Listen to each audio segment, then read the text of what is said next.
السلام عليكم ورحمة الله وبركاته. الحمد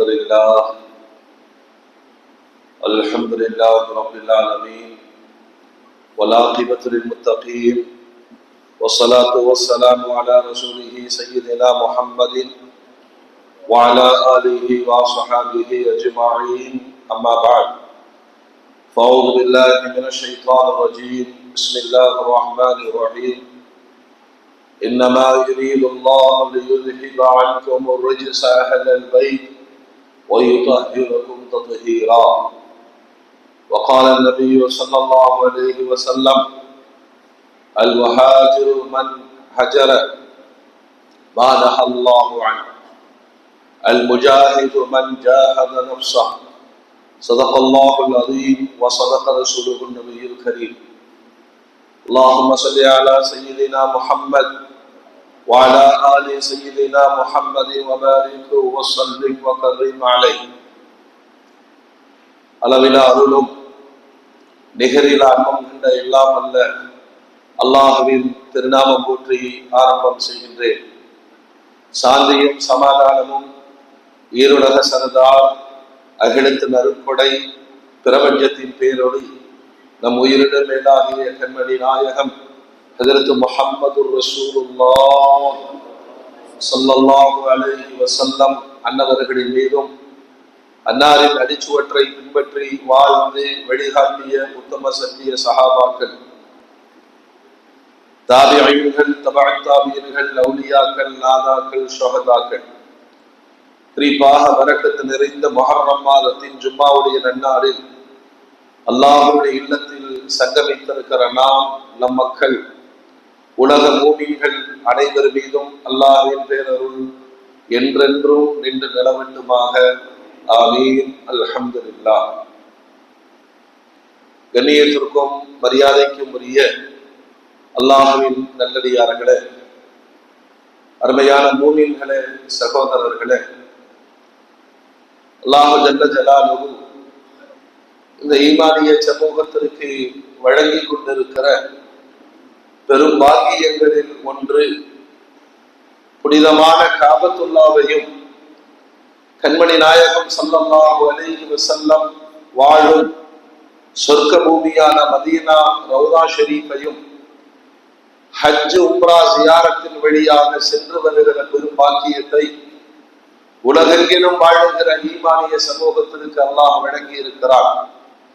யாரெல்லாம் இவ்வாண்டு புனிதமான ஹஜ் பயணத்தை நிறைவேற்றி இருக்கிறார்களோ அல்லாஹ் அவர்களுடைய ஹஜ்ஜை மக்ரூரான மக்பூலான ஹஜ்ஜாக அல்லாஹ் கபூல் செய்வானாக. யாருக்கெல்லாம் வாழ்நாள் ஆசையாக புனிதமான காபத்துல்லாவையும் கண்மணி நாயகத்தினுடைய ரவுலாவையும் வாழ்வில் ஒரு தடவையேனும் கண்டுவிட வேண்டும் என்ற ஏக்கத்தில் இருக்கிறார்களோ அந்த ஈமானிய சொந்தங்களுக்கு அல்லாஹ் அந்த பெரும் பாக்கியத்தை நசீபாக்கி தருவானாக. இஸ்லாமிய ஆண்டினுடைய முடிவாக துல்ஹஜ் மாதம் அடையாளப்படுத்தப்பட்டு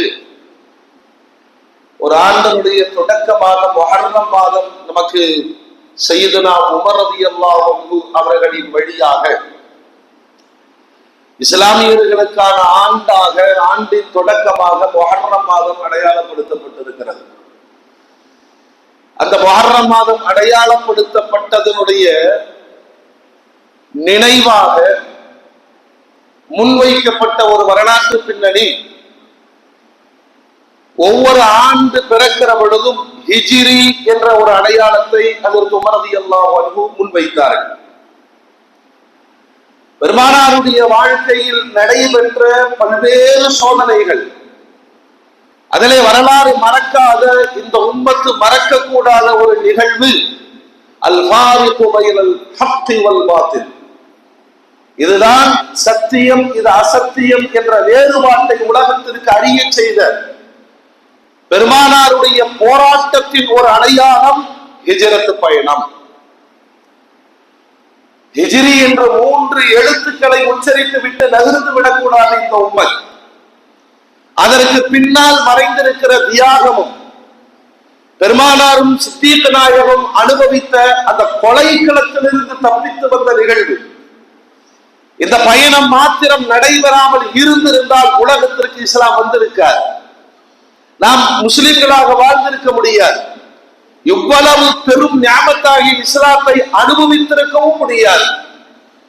உலக வரலாற்றில் பெருமானாருடைய இந்த ஹிஜ்ரத் பயணம்தான்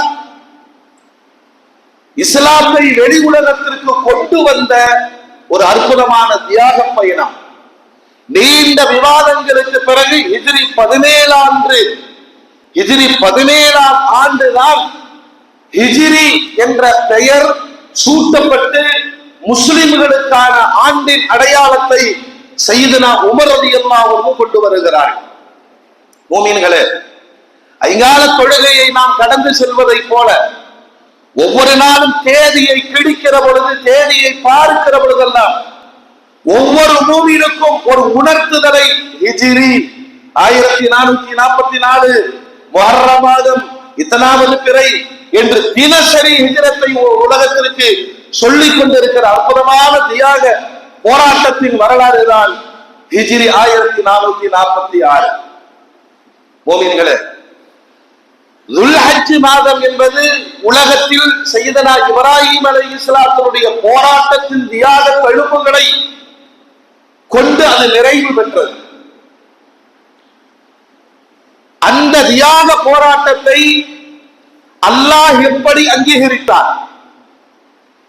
குர்ஆனுடைய மொழியில ஈமானுக்காக நாடு துறந்த முதல்வர் யார் என்று கேட்டால் கண்மணி சையதனா இப்ராஹிம் அலைஹிஸ்ஸலாம்.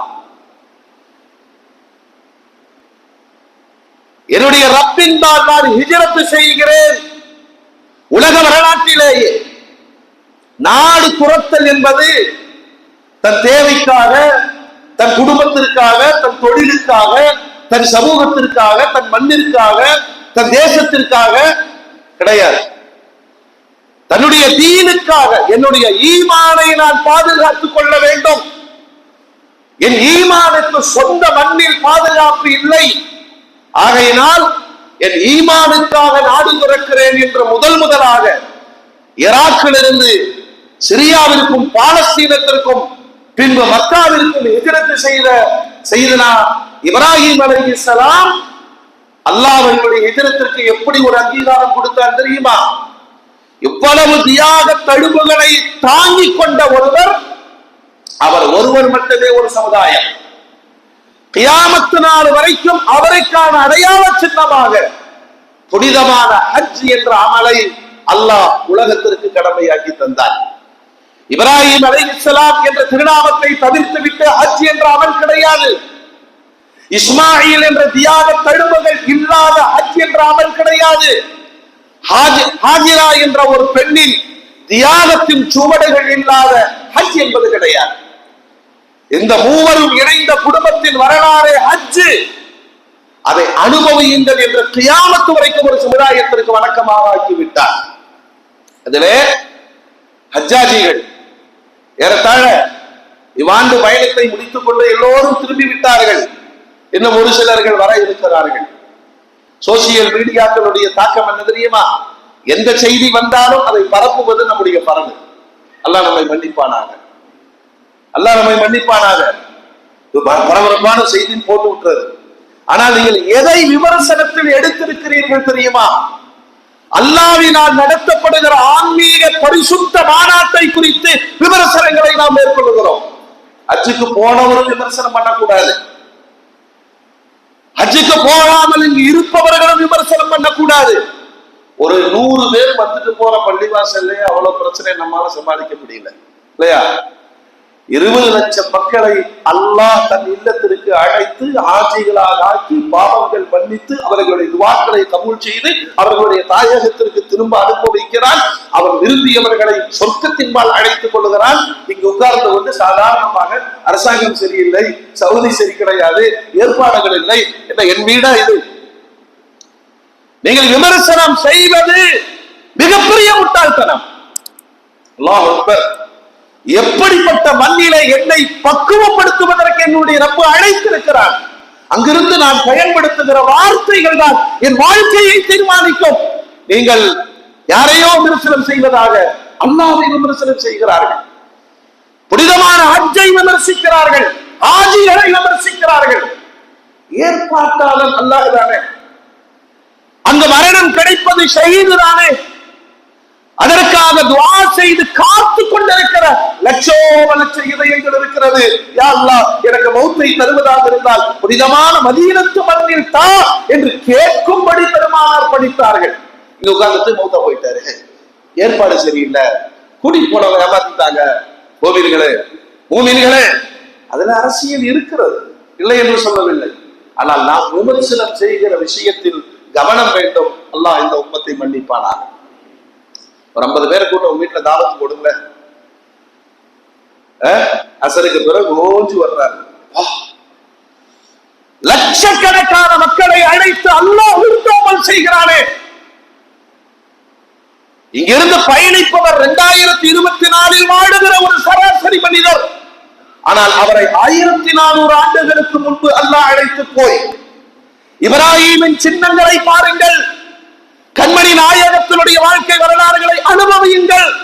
அவர்களை தூய்மைப்படுத்துவதற்கு அல்லாஹ் எடுத்திருக்கிற ஆன்மீக மாநாடு சராசரி சோத்திற்கும் சுகத்திற்குமாக தன் மூச்சுக்களை வீணடித்துக் கொண்டிருக்கிற ஆஜிகளும் அனுப்பியவர்களும் படிப்பினை பெற வேண்டும். விமர்சனங்களை தவிர்த்துக் கொள்ளுங்கள். அல்லாஹ் ஹிதாயத் தருவானாக. நான் எல்லாத்தையும் கேட்பேன், இதெல்லாம் விட்டுருங்க. நீங்க என்ன அனுபவிச்சீங்க? காபாவில் என்ன அனுபவித்தீர்கள்? மக்காமை இப்ராஹீமில் என்ன அனுபவித்தீர்கள்? உலக மக்களில் உங்களை தேர்ந்தெடுத்து அரபாத்து பெருவெளியிலே அல்லாஹ் கௌரவப்படுத்தினாரே, அதை அனுபவித்தீர்களா?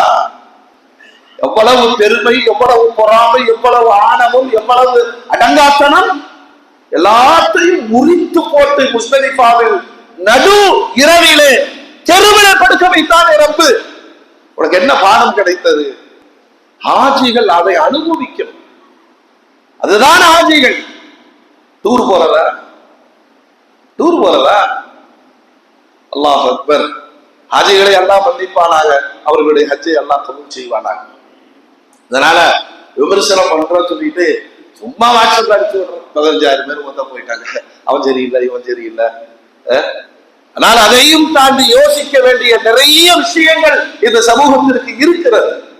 பலமான வருத்தப்பட வேண்டிய சோதனையான ஒரு காலத்திலே வாழுகிறோம். ஏன்னா நாம் விரும்பாத ஆட்சி மீண்டும் அமைகிறது. அவர்கள் ஹஜ் துறையிலேயும் கால் தடம் பதித்து விட்டார்கள். 2500 கோடி ஊழல் நடந்திருக்கிறது. இந்திய அரசாங்கத்தின் மூலமாக ஹஜ்ஜுக்கு செல்லக்கூடிய ஆஜிகளிடம் பெறப்பட்ட பணம், மோசடி செய்யப்பட்ட பணம். மத்திய அரசு, மோடி அரசு மினாவிலே டென்ட்டை ஒதுக்குவதில் இங்கிருந்து ஊழல் நடக்கிறது. அல்லாஹ் அக்பர். அது ஒரு தனி பார்த்து. அதை இந்த தூய்மைக்குள் கொண்டு வந்து நம்முடைய காபாவின் மீதும் மக்காவின் மீதும் மதீனாவின் மீதும் இருக்கிற அந்த ஈமானிய பேரின்பத்தை நாம் இழந்துவிடக் கூடாது என்ற செய்தியை தான் முன்வைக்கிறோம். மோமின்களே, இவ்வளவு பெரிய தியாகத்தின் அடையாள சின்னத்தை துல்ஹஜ் மாதம் நிறைவு செய்தது. அதற்கடுத்த ஒரு தியாகத்தை அல்லாஹ் இந்த உம்மத்திற்கு தருகிறான். பெருமானாரின் ஹிஜ்ரத். இங்கிருந்து பாலக்காடுக்கு போயிட்டு வாங்கல, எந்த வயல் சடஞ்சிடும் இல்லையா? ஆக்சிடென்ட் ஆகக்கூடாது, வண்டி டயரை வெடிச்சிடக்கூடாது, பாதை மாறிடக்கூடாது. எவ்வளவோ பிரயாசித்தங்களை எடுத்து ஒரு சின்ன பயணத்தை நிறைவு செய்கிறோம். ஆனால் அதில் நம்முடைய சுய தேவைகள், சுய நலன்கள் இருக்கிறது. அல்லாஹ் என்ற ஒரு வார்த்தையை இந்த நகரம் சொல்ல மறுக்கிறது. சொன்னதற்காக கொலை செய்ய முயற்சிக்கிறது.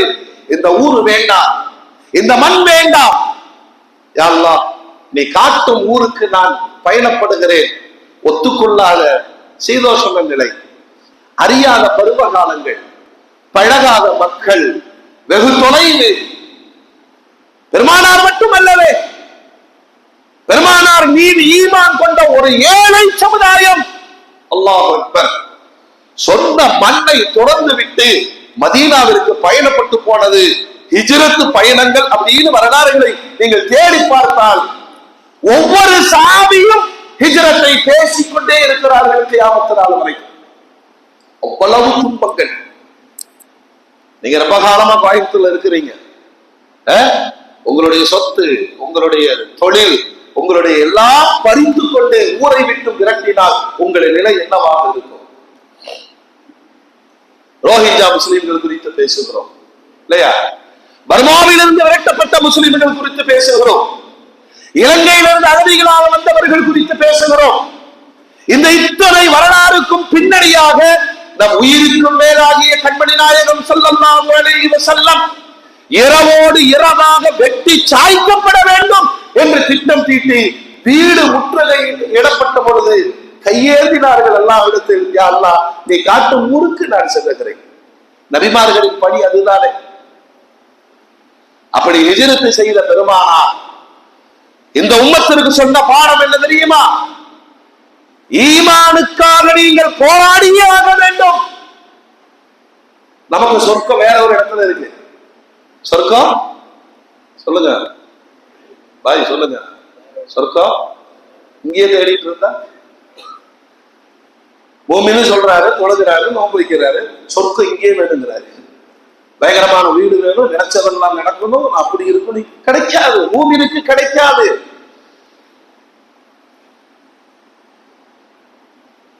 அல்லாஹ்வுடைய ரசூல் சொன்ன வார்த்தை, இந்த துன்யா மூமினுக்கு சிறை கூடம், சிஜ்னுல் மூமின். காஃபிருக்கு வேண்டுமானால் இது சொர்க்கமாக இருக்கலாம். நீ மூமின். அம்மா எல்லாருமே சொல்றது இல்லைங்க, லைஃப்ல செட்டில் ஆகணும். செட்டில் ஆன ஒருத்தரை காமிங்க. நான் வேணா காமிக்கிறேன். செட்டில் ஆனவங்க எத்தனை கபிரிஸ்தான்ல செட்டில் ஆயிருக்காங்கன்னு காமிக்கிறேன். எங்க அத்தா செட்டில் ஆயிட்டாரு, எங்க மாமனார் செட்டில் ஆயிட்டாரு, எங்க அண்ணன் செட்டில் ஆயிட்டாரு. இது என்ன கான்செப்ட் புரியலையே. துனியாவில் செட்டில் ஆகுவது என்ன? ஒரு வீடு கட்டின செட்டில் ஆயிருவீங்களா? மவுத்து வரைக்கும் துரத்தி கொண்டே இருக்கும். ஏன்னா இது மூமினுக்கான சிறை கூடம். நீங்க இங்க திருப்தியா வாழ்ந்ததாக யாருடைய வரலாறும் கிடையாது. அப்படின்னா ஒரு பெரும் பாடத்தை பெருமானாருடைய ஹிஜ்ரத்திலிருந்து நாம் பெற வேண்டும். மூமின் போராடித்தான் வாழ வேண்டும். இந்த போராட்டத்தின் எண்டு, முடிவு மௌத். அந்த மௌத்துக்கு பிறகு நீங்கள் ஆசைப்பட்ட சொர்க்க வாழ்வு நிச்சயம். இந்த துனியால எல்லாம் நீங்க நினைச்ச மாதிரி வாழவே முடியாது. அதனால கிடைச்சதை வச்சு என்ன செஞ்சுக்கணும் சொல்லுங்க. கல்யாணம் எல்லாம் முடிச்சு குழந்தைகளாம் பெற்ற பிறகும் ஆசைப்பட்டுட்டே இருக்காரு, அந்த மாதிரி ஒரு பொண்ணை கட்டணும், இந்த மாதிரி. அதுக்குதான் சொர்க்கத்துல ஊருடி நல்லா வச்சிருக்கிறாங்க. இது கிடைச்சதை திருப்திப்படு. அடுத்தடுத்த நகர்வுகள் தொடர்ந்து இந்த துன்யா நம்ம ஈர்க்கிறது. சொகுசான பூமியில் வாழவே முடியாது, வாழவும் கூடாது. மோமின்களே, கண்மணி நாயகம் ஸல்லல்லாஹு அலைஹி வஸல்லத்தின் அந்த கொலைக்களத்திலிருந்து தப்பித்த பயணத்தை ஒவ்வொரு ஆண்டும் ஒவ்வொரு நாளும் ஹிஜ்ரி என்ற பெயரால் இந்த உலகத்திற்கு பாடம் சொல்லிக் கொண்டிருக்கிறோம் இல்லையா? நபிமார்கள் குறித்து நம்முடைய செய்திகள் பொதுவா இஸ்லாத்தை பத்தி உலமாக்கள் சொல்றாங்க, இமாம்கள் சொல்றாங்க, நம்ம ஜும்மால கேட்கிறோம், என்ன நினைக்கிறோம், இது மார்க்கம் அப்படின்னு போய்க்கிறோம். அப்ப அந்த மனநிலை என்ன ஆகும்னா, வெளியில போய் செருப்பு போட்டதோட அந்த மார்க்கம் சொல்லுங்க முடிஞ்சது இல்ல. நபிமார்களுக்கு இன்னொரு கோணம் இருக்கிறது. உலகத்தின் ஆக சிறந்த அரசியல் போராளிகளாக நபிமார்கள் களம் ஆடியிருக்கிறார்கள். நபிமார்கள் தான் அரசியல் வல்லுநர்கள். அவருடைய பிரதான பணி அல்லாஹ் வணக்கத்திற்குரியவன். அதை நிலைநாட்டுவதற்கு எல்லா களத்திலும் அவர்கள் பயணித்தார்கள். இப்ராஹிம் அலைஹிஸ்ஸலாம் என்ற ஒற்றை மனிதருக்கு எதிராக நும்ரூத் என்ற ஒரு அரசாங்கம் திரண்டது. அவனை அடையாளம் இல்லாமல் ஆக்கிய ரப்புல் ஆலமீன் இவரை அடையாள புருஷராக உலகத்திற்கு தந்தார். அதுதான் தௌஹீதின் வெற்றி. இரண்டாவது ஹிஜ்ரத் செஞ்சவங்க யாரு தெரியுமா? லூத் அலைஹிஸ்ஸலாம். ரெண்டு பேரும் உறவுக்காரங்க. அல்லாஹ்வுடைய பாதையிலே ஹிஜ்ரத் செய்தார்கள். அதற்கடுத்து ஹிஜ்ரத்தினுடைய பாக்கியம் பெற்றவர்கள் யாருன்னா, எத்தியோப்பியாவிற்கு ஹிஜ்ரத் செய்த ஏழை முஸ்லிம்கள் 12 பேர், அப்புறம் 8 பேர். அதிலே குடும்பத்தோடு ஹிஜ்ரத் செய்த மகத்தான மாமனிதர் பெருமானாருடைய மகனும் மருமகளும் ஹஜரத் உஸ்மான் ரலியல்லாஹு அன்ஹு. தேடுங்க, போனை வச்சுட்டு கண்டதெல்லாம் பார்க்கறதுக்கு ஹிஜ்ரத் போராளிகளை குறித்து நீங்கள் தேடி பாருங்கள். அவர்களும் வாழ்ந்திருக்கிறார்கள், மனமுடித்திருக்கிறார்கள், சாப்பிட்டு இருக்கிறார்கள், அனுபவித்திருக்கிறார்கள், சொத்து சுகங்கள் இருந்திருக்கிறது, தோட்டம் துறவுகள் இருந்திருக்கிறது, எல்லாம் இருந்தது. உள்ளத்தை அல்லாஹ்விற்கு கொடுத்தார்கள். அல்லாஹ் நீ என்ன சொல்லுகிறாயோ அதை நாங்கள் செய்வோம். போராடுவது மூமினின் வாழ்வு. சவுதி அரேபியால ஒருத்தர் முஸ்லீமா வாழ்றது சாதனையே கிடையாது. ஏன்னா அவனுக்கு சிறுக்கும் குபுரும் கேள்விப்படாத வார்த்தைகள். இன்னைக்கு என்ன நிலைமை ஆகி போச்சு தெரியுமா? கால ஓட்டங்கள், மாற்றங்கள். வாங்க சொன்னாலும் பிரச்சனை இல்லை. ஒரு காலத்துல வாங்க சொன்னால் கடையடிக்க வேண்டும், கடையடைக்கலன்னு சொன்னா முத்தவா வந்து அந்த கடைக்கு சீல் வைத்து விடுவார். தொழுகாமல் ரோட்டில சுற்றி கொண்டிருந்தால் அவனை விமானம் ஏற்றி ஊருக்கு அனுப்பி விடுவார்கள். அப்படி பார்த்த ஒரு சவுதியும் உண்டு. பரவாயில்ல, தொழுகை ஒரு பக்கம் நடக்கிறது, வியாபாரம் ஒரு பக்கம் நடக்கிறது. ஆனால் இந்நாட்டில் வாழுகிற மக்களுக்கு எந்த நிர்பந்தமும் கிடையாது, யாருடைய மிரட்டலும் கிடையாது. நானாய் தொழுகிறேன், நானாய் நோன்பு வைக்கிறேன், நானாய் ஹலாலான பெறுகிறேன். என்னுடைய ஈமான் என் ரப்பின்பால் உறுதியாக இருக்கிறது. மோமின்களே, பெருமானார் ஸல்லல்லாஹு அலைஹி வஸல்லம் அன்னவர்களின் அருமை சஹாபாக்கள் ஒவ்வொருவருமே அந்த ஹிஜ்ரத்தின் வரலாறுகளை நீங்கள் புரட்டி படிப்பீர்கள் என்று சொன்னால் கண்ணீர் வடிக்க வேண்டியது இருக்கும். ஏன் அப்படி போனார்கள்? என்ன தேவை ஏற்பட்டது? அவர்கள் இந்த துனியாவில் வாழ வேண்டிய, அனுபவிக்க வேண்டிய ஆசைகள் இல்லையா?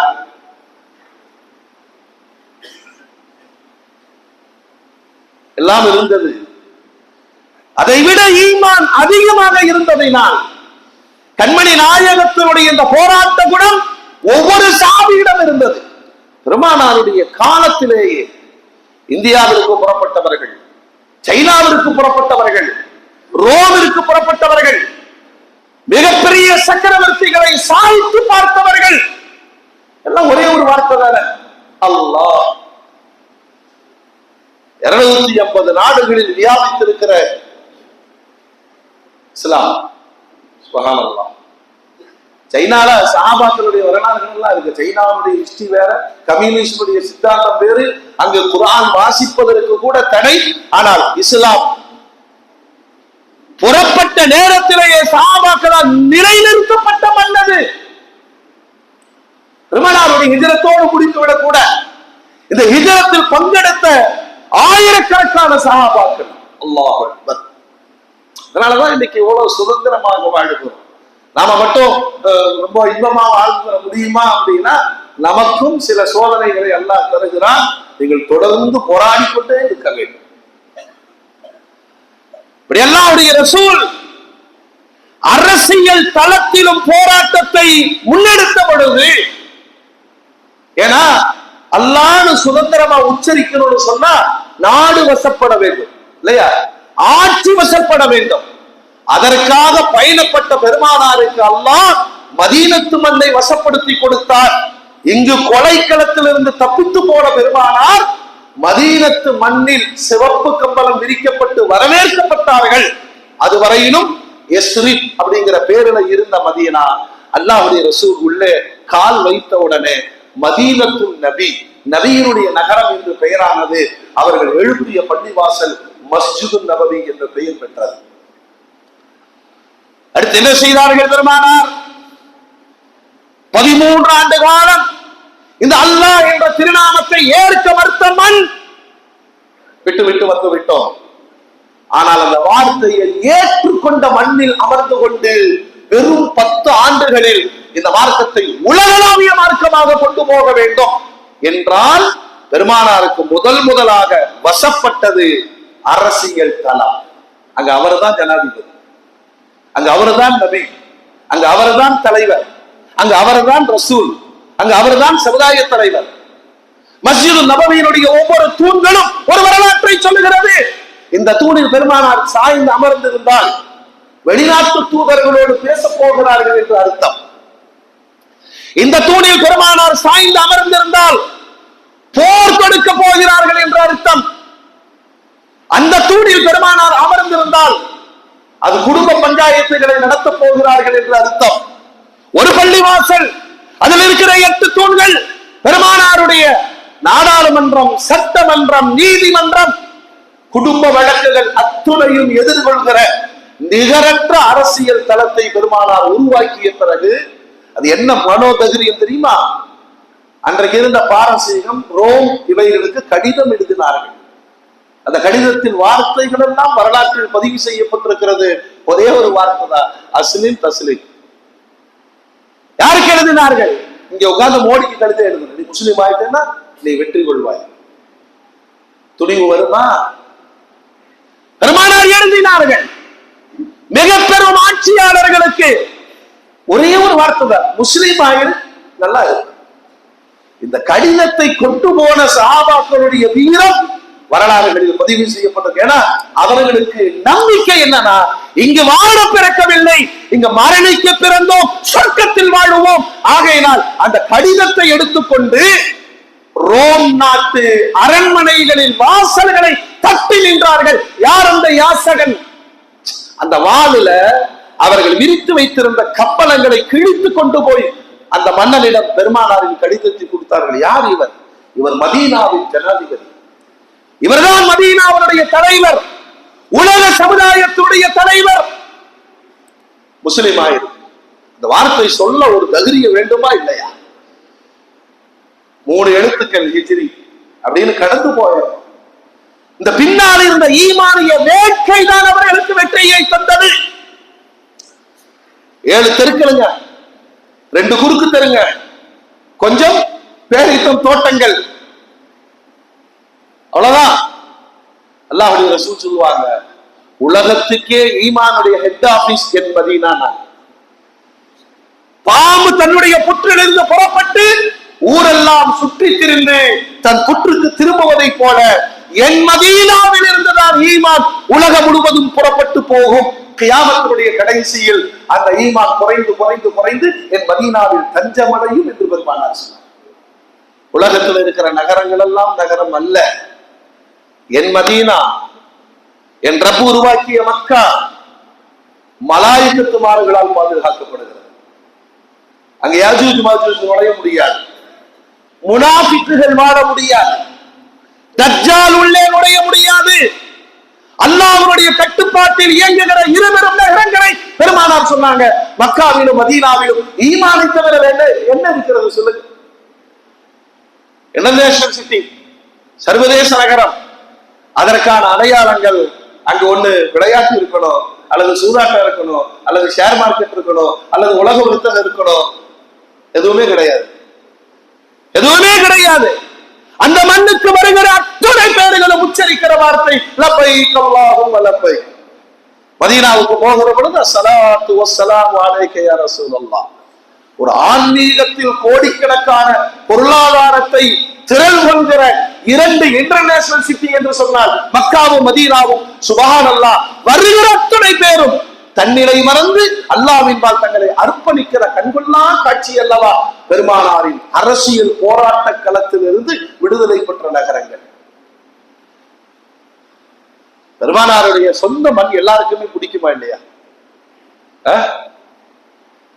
இந்த மாதிரி ஒரு வெற்றி அசம்பாவிதத்தால கிடைச்சும் கூட இந்த பாசிசம் இன்னும் பேசிட்டு இருக்கு. முஸ்லிம்கள் இந்த மண்ணுக்காரங்களே கிடையாது, முஸ்லிம்களை விரட்டணும்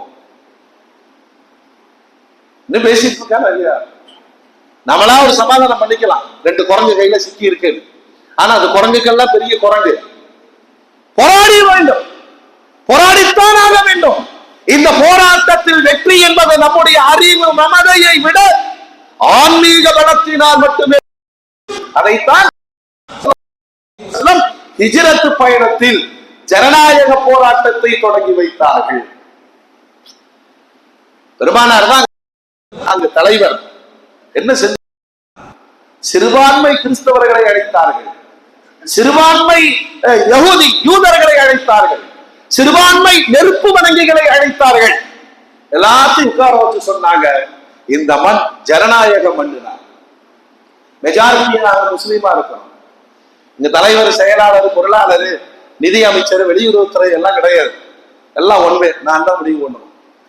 இவங்க எல்லாம் யாருன்னு கேட்டீங்கன்னா எனக்காக உயிர் கொடுக்கிற ஒரு கூட்டம். இங்க யாரு என்ன செக்ரட்டரியா போடுன்னு கேட்க மாட்டாங்க, என்ன ஜாயிண்ட் செக்ரட்டரியா போடு இல்லைன்னா கோச்சுக்கு போயிருவேன்னு கேட்க மாட்டாங்க.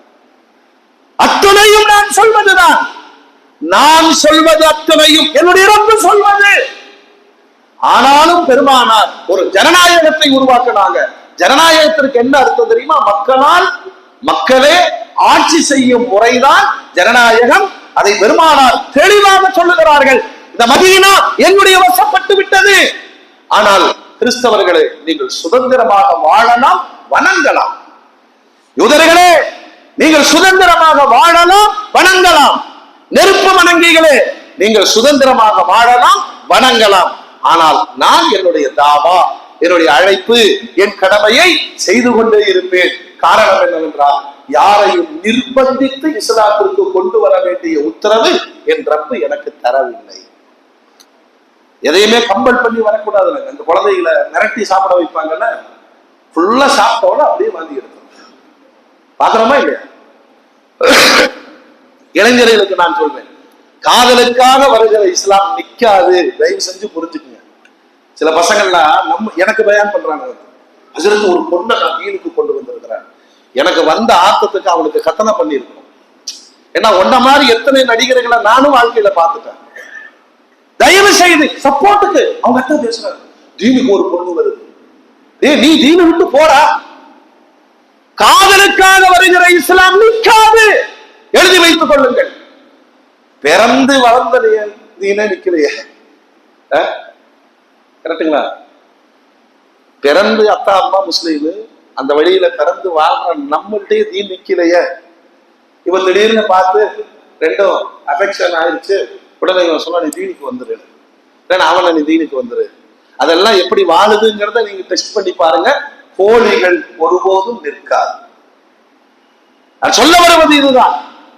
பெருமானாருடைய ஹிஜ்ரத் பயணத்திற்கு பிறகு எல்லா தளத்திலும் நிஜமான ஈமானிய குணத்தோடு போராட்டம் மட்டுமே உலகத்தில் இந்த ஈமானிய சமூகத்திற்கு வெற்றியை தரும். போராடிக்கொண்டே இருக்க வேண்டும். நீங்க எல்லாம் சொகுச வாழ்ந்தரலான்னு நினைக்கவே நினைக்காதீங்கிறாங்க. நம்முடைய வாழ்க்கையை நாம் யோசிக்கணும். என்னென்னமோ ஐடியா வச்சிருக்கிறோம், ஒரு ஐடியாவும் செட் ஆகிறது இல்லை. இளைஞர்களே, பைக் ஓட்டுறதெல்லாம் வாழ்க்கையில ஒரு லட்சியமா? இந்த சமூகம் வெட்கி தலை குனியணும். ஆண்கள் பெண்கள் எல்லாம் சேர்ந்து போதைப் பொருள் விற்பனை செய்து அந்த பேப்பர்ல அந்த பெயர்களை பார்க்கும் பொழுது இந்த உம்மத்தின் உறுப்பினர்களா இவ்வளவு படுகேவலமான கரும்பு கடை பகுதியில எப்படி ஒரு 40 பள்ளிவாசல் இருக்குமா சொல்லுங்க? 40 பள்ளி இருக்குமா? அடேப்பா, திருமண இடமெல்லாம் பாங்கு. ஏன்னா லோகருக்கு மத்தியானம் 3 மணில இருந்து ஆரம்பிச்சிடறாங்க, 5:15 வரைக்கும் பாங்கு சொல்லிட்டே இருக்கிறான். இவ்வளவு ஜமாத்து நடக்குது, அவ்வளவு பயான் நடக்குது. ஆனால் அதை விட வேகமாக போதைப் பொருள் பயன்பாடு, போதைக்கு அடிமையாகும் சிறார்கள். இதை விட இந்த களத்தில் இறக்கி விடப்பட்டவர்களோடு போராடுவது இந்த சமூகத்தின் கடமை, ஜமாத்தினுடைய கடமை. இல்லைன்னு சொன்னா யாருடைய பிள்ளைகளை காப்பாற்ற முடியாத இந்த போதைப் பொருள் எப்படின்னா, அவன் அடிமையாகி அவன் சுயநினைவு இல்லாம அப்படியே பேந்த நிற்கிறான். அவனை கண்டுபிடிப்பதற்கு 6 மாதங்கள் ஆகிறது. பிறகு அவனை கண்டுபிடித்து மனோ தத்துவ நிபுணரிடம் கொண்டு போய் ட்ரீட்மெண்ட் எடுத்து 6 மாசம் தனிமையில் வைத்து அவனை மாற்றி கொண்டு வருவதற்குள் அந்த குடும்பம் படுகிற பாடு கொஞ்சம் நஞ்சமல்ல. இளைஞர்கள், சிறார்கள், பெண் பிள்ளைகள். மோமின்களே, இந்த உலகம் நமக்கு சொகுசாய் கிடைக்கவே கிடைக்காது. சொகுசுங்கிற வாழ்க்கையை சொர்க்கத்தில் மட்டும்தான் கிடைக்கும். நீங்கள் போராடித்தான் வாழ வேண்டும். இந்த போராட்டம் இல்லை என்று சொன்னால் இந்த தீன் நம்மிடத்தில் வந்திருக்காது. ஒரே ஒரு கேள்வி, எல்லாம் உட்கார்ந்து எனக்கு 40 வயசாச்சு, 50 வயசாச்சு, 60 வயசாச்சு, நான் தீனுக்கு என்ன செய்வேன்? என் மகன்கிட்ட இந்த தீனை கொடுத்தேனா? எங்க அத்தா என்கிட்ட கொடுத்தாரு. சொல்லுங்க பாய், சொல்லுங்க. பையனை பயங்கரமா படிக்க வைக்கணும், அவராடு போகணும், வெளிநாட்டு போகணும், அவன் அப்படியாகணும், இப்படியா எவ்வளவோ திட்டங்கள் சொல்லுகிறீர்களே, அவனை மூமினாக வாழ வைக்க நீங்கள் முயற்சித்தீர்களா? உங்கள் வீட்டு பிள்ளைகள் மனைவி குர்ஆன் ஓத தெரியுமா, அதற்காக நீங்கள் கோபித்ததுண்டா? அதனாலதான் பெருமானார் சொல்றாங்க, நான் செஞ்ச மாதிரி ஹிஜ்ரத்லாம் நீங்க செய்ய மாட்டீங்கப்பா. இப்போ உங்கள முஹாஜிர் யார் தெரியுமா? யார் பாவத்தை வெறுக்கிறாரோ அவர் தான் முஹாஜிர். கடைசி கட்ட வாய்ப்பு, நாமளும் முஹாஜிர் ஆகலாம். நான் செய்யற பாவத்தை சொல்லுங்க. நான் என் சமூகத்தின் பிஞ்சுகளை வழிகெடுக்க நான் போதைப் பொருளை நான் விற்பனை செய்வேன் என்று சொன்னால் நரகவாதியை நீங்கள் பார்த்துக் கொள்ளுங்கள். அந்த மனம் என்ன மனம் அது? யாரால் வார்க்கப்பட்டார்கள்?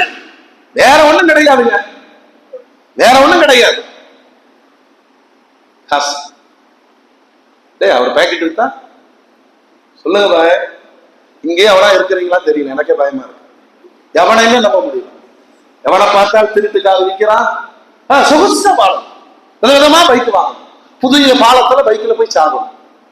என்ன வாழ்க்கை இது? நாங்க பெரியவங்களை ஒண்ணுமே சொல்லல. உங்கள் பிள்ளைகள் அடுத்த தலைமுறைகள் குறித்து நீங்கள் யோசிக்காவிட்டால் வேற எந்த வழியும் கிடையாது. அல்லாஹ்வை கொடுங்கள். பெருமானாருடைய பெரும் போராட்டம் அந்த இதயங்களில் அல்லாஹ் என்பதை உட்கார வைத்து விட்டார்கள். அவன் சாராய கடையில் அழுதவன், பெண்களிடம் அழுதவன், சூதாட்டத்தில் அழுதவன் முசல்லாவில் உட்கார்ந்து அழுத ஆரம்பித்தால் இந்த உம்மத்து உருப்பட்டது. இதானே ஹிஜ்ரத். பெருமானாருடைய அந்த ஹிஜ்ரத்திற்கு பிறகு அல்லாஹ்வுடைய ரசூல் அமைத்த ஜனநாயகம் என்பது என்ன தெரியுமா? உங்களை நீங்களே ஆள வேண்டும். இதிலே அரபி அல்லாதவன், பணக்காரன் ஏழை, படித்தவன் பாமரன், அதெல்லாம் கிடையாது. மக்கள் தேர்வு செய்தால் அவர் ஆட்சியாளர். பெருமானார் ஸல்லல்லாஹு அலைஹி வஸல்லம் சொன்னதாக ஹதீசுகளிலே பதிவு செய்யப்பட்டிருக்கிறது. அல்லாஹ்வுடைய ரசூல் சொன்னாங்க, நான் உருவாக்கி இருக்கிற ஜனநாயகம். பெருமானார் தான் நபிங்க. ஒரு இடத்திலாவது நாயகத்தினுடைய வரலாற்றில நான் சொல்றேன் நீங்க செய்யுங்க இந்த வார்த்தை பார்க்க முடியாது. அல்லாஹ் சொல்லி கொடுத்தான். வஹீனுடைய காலத்தில் வாழ்ந்தவர்கள் மக்கள் கேட்பாங்க, நாயகமே இப்போது பிரச்சனை இருக்கு, என்ன செய்யணும்? உடனே பெருமானார் அல்லாஹ்விடம் கேட்பார்கள். ஜிப்ரீல் வந்து செய்தி கொடுப்பார். அந்த காலம் அல்லவா? ஆனாலும் பெருமானாருக்கு அல்லாஹ் சொல்லி கொடுத்தான். வஷாவிருஹும் ஃபில் அம்ர். உங்களை சுற்றிலும் ஈமான் கொண்டு வாழுகிற இந்த மக்கள் எல்லா விஷயத்திலேயும் நபியே நாயகமே நீங்கள் மஷ்வரா செய்யுங்கள், ஆலோசனை செய்யுங்கள். கொஞ்சம் என்னைக்காச்சும் மனைவி ஆலோசனை கேட்டிருக்கோமா? வீட்டுக்குள்ள ஜனநாயகம் இல்லை. ஒண்ணு இப்படி இருக்கு, நான் சொன்ன அதான் சொல்றேன், அல்லது இவரு அடிமையாகி சொல்லுங்க மேடம். இதுதான் 90%. வீட்டுல ஒரு வார்த்தை கேட்டுக்கிறார். இஸ்ராயல் வந்திருக்கிறார், வீட்டுல கேட்டுக்கிறார். அவரு மட்டும் கேட்க மாட்டார். பேசுங்க, மனைவி மக்களிடம் பேசுங்கள். பெருமானார் பேசினார்கள். அல்லாஹு அக்பர். மதீனால ஒரு வரலாற்று சின்னம் இருக்கிறது. அகழ் யுத்தம், கந்தக்கு நடந்த அந்த வரலாற்றை இன்றும் அந்த பூமி தாங்கி இருக்கு. 12,000 முழம் அரேபிய பாலைவனத்தில் பாறைகள் நிறைந்த இடத்திலே அரசியல் போராட்டத்திற்காக பாதுகாப்பு. பெருமானாருக்கு தெரியாததா? சஹாபாக்களை கூட்டினாங்க. மதீனாவின் மீது போர் மேகம் சூழ்ந்து இருக்கிறது, என்ன செய்யலாம் சொல்லுங்க. அவங்க எல்லாம் சொல்லுவாங்க, அல்லாஹ் ரசூல் என்ன முடிவு செய்யறீங்களோ அதை நாங்க ஏத்துக்கிறோம். இல்ல நீங்க உங்க அபிப்பிராயத்தை சொல்லுங்களேன். ஆளுக்கு ஒரு அபிப்பிராயம். வெளிநாட்டுக்காரர் சல்மான் அல் பாரிசி பல ஊர்களை பல தடைகளை தாண்டி பெருமானாரை தேடி வந்து இஸ்லாத்தை ஏற்றுக்கொண்டார்கள். உங்களுக்கு வாய்ப்பு இருக்கும் என்று சொன்னால் சல்மான் பார்சியினுடைய இஸ்லாத்தை படியுங்கள், அந்த ஈமான் தடுதலுக்கு போய்விடும். நாமெல்லாம் என்ன மூமின்? யாரு நபின்னு தேடி நாடு நாடா சுத்தினவர் யாரு? அல்லாஹ் அக்பர். எழுந்து சொன்னார், யா ரசூலல்லாஹ், நான் வெளியூர்க்காரன், அவனு சொன்னா கேட்பீங்களா? என்ன சல்மான், இப்படி எல்லாம் பேசக்கூடாது அல்லவா? சொல்லுங்க, எங்களுடைய பாரசீக நாட்டிலே இப்படி போர் வந்துருச்சுன்னு சொன்னா தற்காப்புக்கு நாங்கள் ஒரு வேலை செய்வோம். ஊருக்குள் நுழைகிற பிரதான சாலையில குழி தோண்டி வச்சிருவோம், எதிரிகள் வர முடியாத மாதிரி. எல்லாரும் சிரித்தார்கள். அல்லாஹ் சொன்னார், உங்க ஊர்ல அந்த பழக்கம் இல்லை, அவங்க ஊர்ல அந்த பழக்கம் இருக்கு. ஆனால் இதுவும் ஒரு ராணுவ யுக்தி. சல்மானின் ஆலோசனையை நாம் நடைமுறைப்படுத்துவோம். எல்லோரும் ஏற்றுக்கொண்டார்கள். 40 முழத்துக்கு இத்தனை பேர் பிரிச்சு கொடுத்தார்கள். 7 அமீர்களை நியமித்தார்கள். வரலாற்றிலே மிகப்பெரிய வெற்றியை அல்லாஹ் தந்தான். சல்மான் பார்சி, அவருக்கும் அரேபிய நாட்டுக்கும் சம்பந்தமே கிடையாது. அவருக்கும் அரபிகளுக்கும் சம்பந்தம் கிடையாது. அவர்களுக்கும் சஹாபாக்களுக்கும் சம்பந்தம் கிடையாது. ஆனால் பெருமானார் ஒரு சம்பந்தத்தை உருவாக்கினார்கள். சல்மானும் இந்த சல்மான் யார் தெரியுமா? என் குடும்பத்தை சார்ந்தவர். அல்லாஹ் அக்பர், அல்லாஹ் அக்பர். சல்மான் பார்சியுடைய வரலாறு, பெருமானார் உருவாக்கிய அரசியல் ஜனநாயக களத்தில் மிகப்பெரிய போராட்டத்தை சல்மான் பார்சி உருவாக்கி தந்தார்கள். அல்லாஹ் வெற்றியை தந்தார். சொல்றாங்க அல்லாஹ்வுடைய ரசூல், இப்படித்தான் ஜனநாயகங்கிறது சாமானிய மக்களிடம் கூட ஆலோசனைகளை கேட்டு செயல்பட வேண்டும். சகோதர சமயத்து மக்களுடைய உணர்வுகளுக்கு மரியாதை கொடுக்கணும். கிறிஸ்தவர்கள் வந்தாங்க பெருமானார்த்த விவாதிக்க. தொழுக நேரம் வந்துருச்சு. அல்லாஹ்வுடைய ரசூல் சொன்னாங்க, நாங்க இங்க தொழுதுக்கிறோம், நீங்க தொழுகணும்னா இங்கே தொழுது. எப்படிப்பட்ட ஜனநாயகம் அது? மத வெறுப்பு கிடையாது, காழ்ப்புணர்வுகள் கிடையாது. ஆனால் தீனை எத்தி வைத்த நடக்கும். யாரையும் போர்ஸ் பண்ணுவது, நிர்பந்திப்பது இஸ்லாத்தினுடைய வல்லமை அல்ல. இப்படி ஒரு ஜனநாயகத்தை உருவாக்கிய பெருமானார் சொன்னாங்க, நான் உருவாக்கிய இந்த நேர்மையான ஆட்சி முறை 30 ஆண்டுகள் நீடிக்கும். ஹலோ பாய், தூங்குறீங்களா? ஹலோ, 30 ஆண்டுகள் இந்த ஜனநாயகம் நீடிக்கும். அல்லாஹ் அக்பர். வரலாறு சொல்லுது, அபூபக்கர் சித்திக் 2 வருடம் 3 மாசம், உமர் ரலியல்லாஹு அன்ஹு 10 வருடம் 6 மாதம், உஸ்மான் ரலியல்லாஹு அன்ஹு மிகச்சரியாக 12 ஆண்டுகள், ஹஜ்ரத் அலி ரலியல்லாஹு அன்ஹு 4 வருடம் 6 மாதம், ஹசன் ரலியல்லாஹு அன்ஹு 6 மாதம், 28 வருடமும் 21 மாதமும் பெருமானார் சொன்ன 30 ஆண்டுகள் நிறைவுற்றது. ஆனால் பெருமானார் ஏற்படுத்தி இந்த ஜனநாயகத்துல தப்பித்த ஒரே மனிதர் செய்தன அபூபக்கர் சித்திக் மட்டும்தான். அரசியல் போராட்டம் நமக்கு வேண்டாதது என்று சொல்லுகிற அறிவுஜீவிகள் இருக்கிறார்களே. நம்ம நாட்டில் இருக்கிற முஸ்லிம் அமைப்பு, அரசியல் கட்சி எல்லாம் இது இந்த கணக்கிலே வராது. ஒரு சீட்டுக்கு யார வேணாலும் விற்பான். ஒரு சீட்டுக்கு சமுதாய பிரதிநிதிகள் யாருமே கிடையாது. அதான் உண்மை. சமுதாயம் என்பது வேற, அமைப்புகள் என்பது வேறு. அதுல ரொம்ப கான்பிடண்டா இருக்கும். ஏன்னா எல்லாருமே நாங்க சமுதாய போராடுகிறோம், அது அசிங்கம், அதை பேச வேண்டாம். சரியாக 30 ஆண்டுகள் இந்த அரசியல் தளத்தில் பயணித்து அல்லாஹ்வை பதிவு செய்கிற ஜனநாயக போராட்டத்திலே முதலாக முஸல்லாவில் வைத்து படுகொலை செய்யப்பட்டார்கள். செய்தனா உமர் ரலியல்லாஹு அன்ஹு. கற்பனை செஞ்சு பாருங்க, கற்பனை செய்து பாருங்கள். 10 ஆண்டு காலம் ஆட்சி செய்த 80,000 மைல் பரப்பளவு ஆட்சியை விரிவு செய்த உமர் நாயகம் ஃபஜ்ர் தொழுகையில இமாமாக தொடர்ந்து வைக்கிறார். அரசியல் துரோகிகளால் முஸல்லாவில் வைத்து கொலை செய்யப்பட்டார்கள். உமர் ஷஹீதானார், ஜனநாயகம் பாதுகாக்கப்பட்டது. அதுக்கடுத்து உஸ்மான் நாயகம் 12 வருஷம், 12 ஆண்டுகள். நான் பலமுறை சொல்லியிருக்கிறேன், இன்னைக்கு நீங்க மதீனாவுக்கு போனீங்கன்னா உஸ்மான் நாயகத்தினுடைய பேர்ல ஒரு லாட்ஜ் இருக்கு, ஒரு பில்டிங் இருக்கு. நம்ம மௌத்தா போனா 3 நாளைக்கு மேல நம்ம பேப்பர் எல்லாம் செல்லாது, எல்லாமே வருகும். பாஸ்போர்ட்ல கேன்சலடு, எல்லாமே டெத்து தூக்கி போக முடியாது. உஸ்மானுக்கு இன்றைக்கும் வருமானம் வருகிறது, பேங்க்ல அக்கவுண்ட் இருக்கு, சதகா ஃபீஸபில் செய்து கொண்டிருக்கிறார்கள். எப்படிப்பட்ட கோடீஸ்வரர்! 12 ஆண்டு ஆட்சி செய்தவரை 40 நாட்கள் வீட்டுக்குள் வைத்து முற்றுகையிட்டார்கள். குர்ஆன் ஓதிட்டே இருக்கிறார், நோன்பு வச்சுக்கிட்டே இருக்கிறாரு, அடிக்க வருகிறார்கள். குடிக்கிறதுக்கு தண்ணி கேட்டா தரல. இதெல்லாம் வேற்று சமுதாயம் கிடையாது, சொந்த சமுதாயம். ஜனநாயகம் என்பது சொந்த வீட்டிலும் ஜமாத்திலும் நாட்டிலும் உலக அளவிலும் நிலை நிற்க போராடிய அந்த ஜனநாயக போராளிகள். உஸ்மான் நாயகம் மெசேஜெல்லாம் கொடுக்கலையே, ஒரு தவறான தகவலுக்கு. அதான் நான் சொன்னேன், கண்ட மெசேஜ் எல்லாம் ஃபார்வேர்டு பண்ணிட்டு சாதாரண நினைக்கிற நாம எங்க. அதனால ஒரு உயிரிழப்பு உஸ்மான் நாயகத்துக்கு ஏற்பட்டது, தவறான செய்திகளால். மனைவி சொல்றாங்க, பின்னாடி ஒரு வழி இருக்கு, தப்பிச்சு போயிருங்களேன். உஸ்மான் நாயகம் சொன்னாங்க, என் ஈமானை பத்தி நான் சொல்லிடுறேன். பெருமானார் சொன்னாங்க, மழையே ஆடாத, உன் மேல ஒரு நபியும் ஒரு சித்தியக்கும் 2 ஷஹீது இருக்கிறாங்க.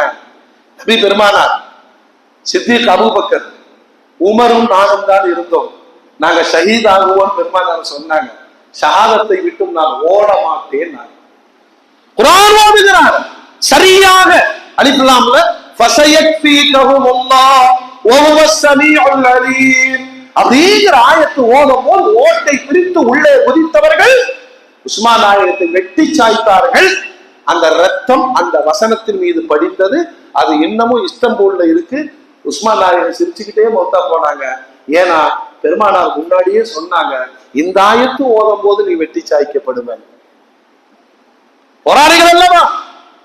அலிநாயகத்தினுடைய வஃபாத்து அந்த செய்திகள் நிறைய குளறுபடிகளால் உள்ளது. காலங்கள் ஓடுகிறது. அலிநாயகத்திற்கு பிறகு 30 ஆண்டுகள் முடித்து விட்டது. அந்த இறுதியிலே அதற்கு ஹசன் யாரு? பெருமானார் சொல்வார்கள், உலகத்திலேயே சொர்க்கத்தின் தளபதிகளை பார்க்க வேண்டும் என்று சொன்னால் என் பேர குழந்தைகள் ஹசன் ஹுசைனை பாருங்கள். அல் ஹசன் வல் ஹுசைன் சய்யிதா ஷபாபு அஹ்லில் ஜன்னah, சொர்க்கத்து இளைஞர்களின் தளபதிகள் என் பேர குழந்தைகளாகிய ஹசனும் ஹுசைனும். சின்ன வயசுல அல்லாஹ்வுடைய ரசூல் சொல்லிட்டாங்க, 2 பேரும் ஷஹீதாக்கப்படுவாங்க. சொந்த மனைவி மூலமாக அரசியல் சூழ்ச்சிகளால் விஷம் வைத்து கொல்லப்பட்டா பெருமானாரின் பேர குழந்தை அதற்கு ஹசன் ரலியல்லாஹு. எதற்கு? ஜனநாயகத்திற்காக போராடியவர்கள். அது இருக்கக்கூடாது, சர்வாதிகாரம் வேண்டும். மோடி வரைக்கும் அதுதான். ஜனநாயகத்திற்கு சாபமணி அடித்தவர்களுக்கு மிகப்பெரிய சிம்ம செப்பனமாக இருந்தவர்கள் இந்த பாரம்பரியம். சரி, அண்ணன் தான் விஷம் வைத்துக் கொல்லப்பட்டுட்டாரு, தம்பி ஓடி ஓடிலாமே. ஹுசைன் ரலியல்லாஹு மார்க்க பிரச்சாரம் செய்து கொண்டிருந்தார். மாறி மாறி மக்காவிலும் மதீனாவிலும் கூஃபாவிற்கு வரவழைத்தார்கள். அடுத்த ஆட்சியாளர் நீங்கள் தான். போனார்கள், புறப்பட்டு போனார்கள்.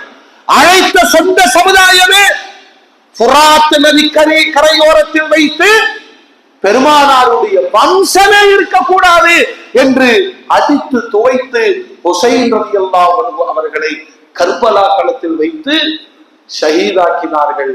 மொத்த குடும்பத்துல ஜைனுல் ஆபிதீன் ரலியல்லாஹு அன்ஹு உடம்பு சரியில்லைன்னு டென்ட்டுக்குள்ள படுத்திருந்தாரு. அதனால் தப்பித்தார். அவரால் இன்று பெருமானாருடைய வம்சாவழிகள் இருக்கிறது.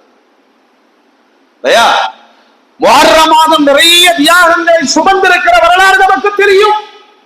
இந்த கர்பலா களத்திலே கொல்லப்பட்ட ஹுசைன், அல்லாஹ் அக்பர். இன்னைக்கு வரலாற்றுல நிறைய கன்ஃபியூஸ் இருக்கு. ஹுசைன் ரலியல்லாஹு எங்க அடக்கப்பட்டிருக்காங்க, கர்பலால அடக்கப்பட்டிருக்காங்கன்னு ஒரு செய்தி இருக்கு. இன்னொன்னு, உடம்பு கர்பலாவிலும் தலை மதீனாவிலும் அடக்கப்பட்டிருக்கிறதா செய்தி. அப்படின்னா என்ன வரலாறு தெரியுமா? பெருமானாருடைய பேர குழந்தை, இந்த சமூகத்தினுடைய ஜனநாயக போராளி, ஒரு வம்சம் தலை தோங்குவதற்கான அகல வைப்புகள். என்னங்க நம்ம குடும்ப பெருமையெல்லாம் பேசுறோமே. பெருமானார் சொல்றாங்க, குல்லு ஹஸபின் வ நஸபின் யன்கதி, எல்லா குடும்பம் பாரம்பரியம் எல்லாம் அழிஞ்சு போயிடும். இல்லா ஹஸபி வ நஸபி, என் குடும்பம் என் பாரம்பரியம் நிக்குனா நிக்குனா. ஃபாத்திமாவின் வழியாக என்னுடைய குடும்பம் தலை தோங்கும். அல்லாஹ்